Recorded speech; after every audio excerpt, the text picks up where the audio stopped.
In other words, you're showing that you actually want it as food, which means you would have to go back to the skin and cut it all off, and then put it together. Then you would be. So normally the effort isn't worth it. But if you did make the effort, I was trying to figure out like who's doing. If you did make the effort, then that's considered like you've made it into food, into a food item, because you went through the effort to get that stuff off. It's very hard. I did this with my class. We were learning the Malachas of Shabbos. So we got a hide from. Anyway, we got the hide. We tacked it up to a board, and we had these scrapers or scraping. It's such hard work. It's like horrible. It's trying to make leather. We were trying to make leather. Wow. And then you put on some sort of tanning things, and this. Smell? It came out. No, it smells at the beginning, but afterwards it's fine. And it had the fur on the back. It was pretty cool. The boys were happy with it. But so cool. Yeah, but it's a lot of work. What it says in Chassidus about working leather, working leather, you feel it over there. You feel it in your shoulders because you have to like scrape this thing. Like, okay. It would have been easy to remember the saying: "You can run, but you cannot hide." Oh, thank you. Excellent. Beautiful. Okay. So you have to gather this flesh together. We understand, according to the opinion that says, what was alal? It's machlokes. Rish Lakish and Rabbi Yochanan. Rish Lakish says that it's the pieces of meat that's stuck to the hide. I understand. It's the part that got left off from the knife cutting off the hide. That's if there is a kazayas together, then you chayev because that's considered food. And food becomes susceptible to tumah. Elamandam or martika.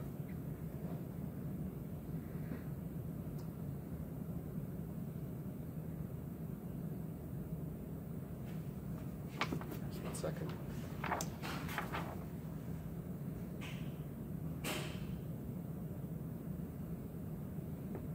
Not that it's susceptible to tumah. It becomes nevela. Stop it, Jeff. It becomes nevela. Busted.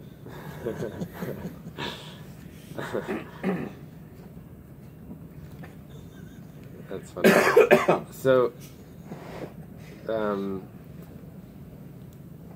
Ilmandam or Martika, but if it's that part of the neck, Ki'ik Kazayas, my havi. What's the difference? My havi, like what of it? That if you have a Kazayas, Eitz Ba'almahu, we're saying that part of the neck is is like wood. It's just a tendon that it's not edible, or it's dead skin, possibly a dead flesh. So the Gemara says, "Aliba de Rabbi Yehuda lei pligi." According to Rabbi Yehuda, they also don't argue. We just answered this question before when it came to the pasuk. Ki pligi aliba de Rabbanan. According to Rabbi Yehuda, they also don't argue that it means the flesh, that it's stuck to the skin. Whole machlekes is only according to the Rabbanan. Rabbi Yochanan says martika nami mitzdaref. Rabbi Yochanan says that you can also use the martika, which is the part of the neck, that's this tendon. Rish Lakish amerdavka basar shepoltasi sakan aval martika loy mitzdaref. Rish Lakish says it's only that part of the flesh. So that's the machlekes. Rabbi Yochanan holds that it's both. And in Rabbi Yehuda, he's referring to the flesh that's stuck to the hide, like with Rish Lakish's opinion. And Rabbi Yochanan agrees to that in Rabbi Yehuda. The whole question is the beginning of the Mishnah and the rabbis, when they say that it combines, according to Rabbi Yochanan, we have one addition, that the martika, this part of the neck, will also combine to become food, even though it's not so edible. Now the Gemara asks, "Hai basar shepoltasa sakin hechidami." What's the case of the flesh? The word palta means that it's spit out. So poltasi sakin means that the knife left it out. Kach palto. Yeah. Palta, right. So same word. yeah. So here we're saying that the knife. I'm sorry. Palat is to like spit out. Like paltiel, right? No. Well, I don't remember what the name paltiel came from. Oh. It's in Tanakh, right? Yeah. Palti ben Layish. I don't know, but I don't know why it was named that. Yeah. Okay.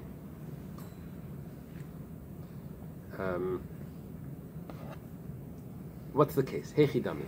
Hechidami means, how is it like? What's the scenario? If you're thinking that this is considered food, then why do you say that it combines with the other food in the pot to make a shear? It is food. You just thought about it that it's food. That's why you see, we're looking for things that aren't food on their own, but they'll combine, like the skin or the bones, it combines with the food to make it into a shear that will become susceptible to tumah or to give off tumah. But here, if you're thinking that this food, that this meat, you're going to go back and take, so then it is food. That's not what the Mishnah is discussing. And if you're not thinking of eating it, so bituli batle, then it's totally nullified to the skin. Why is it considered part of the that? Why can you count it as part of the flesh, make the size of food? So we have two answers. Rabbi and Rabbi Maisha. Rabbi and Rabbi Maisha discuss this. One of them says that part of it you thought about, not the whole thing.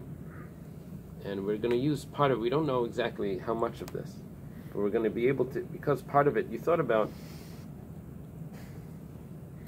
If you have a whole size of an egg from this itself, it won't count.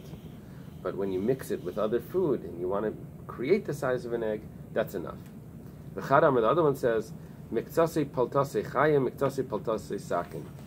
Part of it was bit by an animal while it was alive, and part of it, after when you tried to cut it off the hide, there was one part that had that bite in it, so it was very hard to get it cut properly because there was already a cut there, so you already had a bite from an animal on this. So what we're saying is, when the animal bit it, and there was a piece of flesh that was attached to the skin, so that is food. That's flesh is considered food. It's only what you leave on the hide that's considered non-food, because you've taken it off and shown that you're throwing it out. So what we're saying here is that there was partially food, partially not, and we're going to say that we're going to be able to use it to combine to the size of an egg. Okay.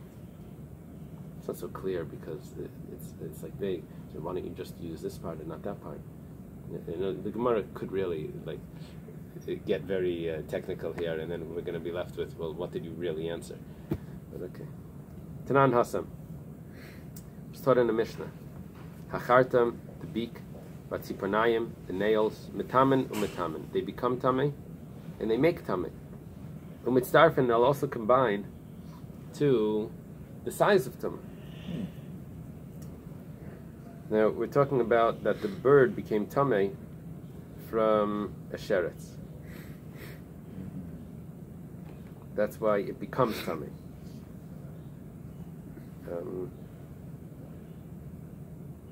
And it will also be the size of an egg, together with the beak. You can use the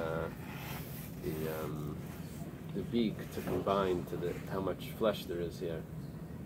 Okay, the Gemara asks, Chartam, the beak, eitz bi'almahu, that's just a piece of wood. You can't use that. That's not food. You need an egg size of food for tumah. The beak is not food. The beak is wood. So that's what the hot dogs made out of. We'll see. Hot dogs is shepaltasei sakin, is the stuff that's left on the hide. So Amar Rabbi Lazar b'chartam tachtan. We're talking about the lower beak. So the Gemara says tachtan nami eitz balmo. The lower beak is also food. Amar papa tachtan shel elyon. We're not talking about the upper beak. We're not talking about the lower beak. We're talking about the lower part of the upper beak, which apparently is softer. Okay, now the Gemara says siparnayim. What about the nails? You said that also combines. Amar Rabbi Lazar makam hamavlam bebasar. We're talking about the part of the nail that's embedded in the flesh, which over there it's softer. Kanayim. What about the horns? You said that combine. How do the horns combine? The horns aren't food. It says, well, Amar Papa makam shachaytchen v'yitzmem dam. We're talking about the base of the horns, places where you'll cut it and blood will come out. Over there it's softer. So where it's softer, it's more. Right. That's the key. Which where it is to like kind of meat. Like the lower part of the upper beak is the palate. Oh. Think of it, right? So it's really the inside of the mouth. Okay. The Mishnah said that if someone shechts an animal, even a non-kosher animal, a Jewish person shechts a non-kosher animal for a non-Jew, and the animal is still convulsing. Notice it didn't die yet, or well, I don't know if it died, but the nerves are still convulsing. So we say that because shechita for a Jew makes it already edible, so we're going to say that at this point it's already considered tumas nevela. It's already considered. I'm sorry, not tumas nevela. It's already considered tumas eichlin. It's already considered food, because for a Jew that would be food, and a Jew shechted it for a non-Jew, even though it's a non-kosher animal, so it's considered food already. This was the case we did a few days ago, right? Yeah. I remember. But however, nevela will only happen once it's totally dead or once you cut off the head. But it's still considered food, that if it touches something that's tummy, it will be susceptible to tummy. Excuse me. What was the case where the Jews shechted chazer? That wasn't. That was the case, right? Yeah, but what was? There was an upshot in that case that was so strange. Well, we're saying that it's shechita by a non-kosher animal isn't considered shechita. Right. So even when you're done, even when the animal dies, it's still considered nevela. Because it's not a kosher animal. So it doesn't help. But what was it that we said, just repeat again, about if the Jew had shechted a chazer, that during those 2 minutes or something, what was, I don't know if that's what you just said now. Now we're saying that even though the non-Jew shouldn't be allowed to eat from it, because for a non-Jew it needs to be totally dead, because a non-Jew doesn't have shechita. For a Jew, there's such a thing. Shechita is mater. So a Jew, biblically, you shecht, you're allowed to eat from the animal already. But for a non-Jew, you have to wait till it dies, because there's no shechita. Here we're saying you have to wait till the nerves start twitching. Right. Don't say that you have to wait till it dies. It's dead. Oh, okay, till the nerves stop, right? Then, here we're saying like some sort of middle ground here, that the Jews shechting it for a non-Jew. We gave a bunch of conditions here, that it's specifically if a Jew shechts it, specifically if it's with shechita, specifically if it's a non-kosher animal, and is shechting it for a guy. All of those conditions are met, then it will be considered food. Does he check the challah? Interesting. We're going to discuss that. Interesting. What was your question? Does he have to check the challah? The Gemara is going to mention that. Okay. Rabbi says, Shainin was taught that Yisrael, a Jewish person, b'tmeya, is shechting a non-kosher animal for the non-Jew. Or the other way, Ovid Kechavim, a non-Jew, is shechting a kosher animal, b'tahira, tzricha machshava v'hechsher. Both of those, in order for that middle time,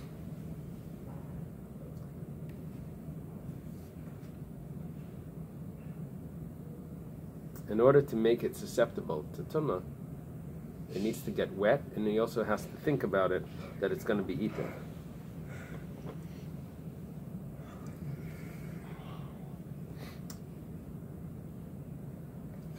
The hechsher mayim mimakam acher, I should say, and it needs to get wet from water from a different source.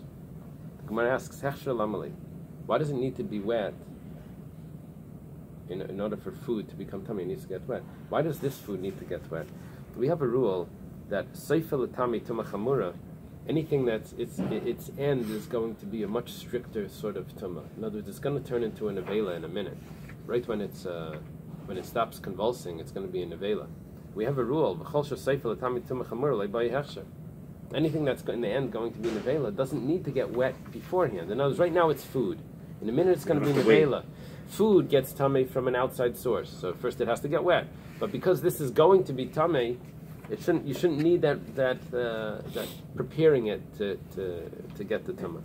The Gemara says the Tani Rabbi Shmuel is taught in the yeshiva of Rabbi Shmuel. If you put water onto the grain, just like grain doesn't reach any higher level of tumah than food tumah, and it needs to get wet. So also everything that doesn't get to any higher level of tumah, more serious level of tumah, needs hechsher. So Rabbi Zerav here means grain, not seed. Right. means grain. Well, there's three types of vegetables. There's vegetables that you eat the leaf, like lettuce and cabbage. There's vegetables that you eat the fruit, like eggplants and tomatoes, halachic, and then there's vegetables that you eat the seeds, which is all the beans and the grains. All of those are hadama. Oh, I never thought of that. It's called zerayim, the seeds, but it means grain because you actually the fruit you eat the seed. Okay, the Vitanya, and it was taught in a Bais Rabbi Yosi. Rabbi Yosi says, why do we say that in nevela seiftar, a kosher bird that dies, you have to think about it as food? In other words, think about to eat it, but it doesn't need to get wet. If the bird died, it's a special halacha. A kosher bird that dies, it doesn't give off tumah from touching it. But if you swallow it, it makes the person tummy in his clothing. Is that only with a bird? Yeah. So it says you have to think about eating it, but it doesn't need to get wet. Mipnei sheseifa l'tami tumah chamura, because it's going to make the person. In other words, if it touches other substances, other impure things, like a sheretz or something, it will become tamei from this outside source, even though it itself is a nevela. But the nevela aspect of it is only when you swallow, not from touching. Usually nevela is from touching or carrying. Nevela seiftar is only from swallowing. But it has another aspect of tumah, that it's food. And if it touches something, it becomes tamei. But food needs to get wet. Does the nevela seiftar need to get wet before it touches a sheretz to become tamei? We say no, because it has a tumah chamura, so it doesn't need that preparation of getting wet. So Amar Chizkiya says, well, the truth is, you can grind it up until it's less than a kazayas, and then it will never reach a tumah chamura. Because if it's less than a kazayas, then it doesn't give off that tumah when you swallow it. So here it's possible that it still needs to get wet because it's not going to come to the tumah chamura. It's going back to us, if a Jew shechts,